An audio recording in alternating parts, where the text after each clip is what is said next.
Adesso con l'IMU si entra nel vivo.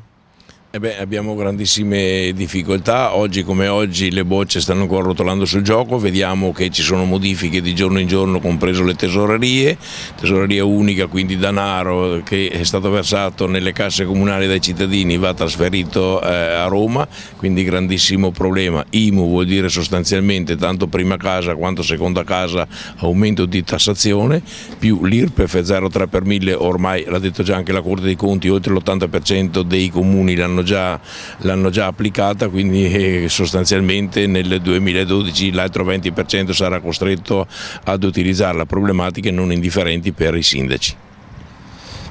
Si parla appunto del problema di determinare l'abitazione principale, che sia uno anche degli scogli più ardui per questo nuovo tributo. I cittadini non erano più abituati a pagarla con il governo Berlusconi da oltre 3 anni, oggi si ritrovano questa ulteriore tassazione, senza più nessuna agevolazione che prima era demandata ai sindaci. Qui è vero che sostanzialmente si è passati da 102 euro di esenzione a 200 più 50 euro per ogni figlio fino a 26 anni, ma è anche vero sostanzialmente che non si possono dare ai figli in esenzione, che non si possono dare da figli ai genitori, a fratelli handicap, quindi una problematica che però siamo determinati ad affrontare per vie legali, quindi in Corte Costituzionale. Perfetto.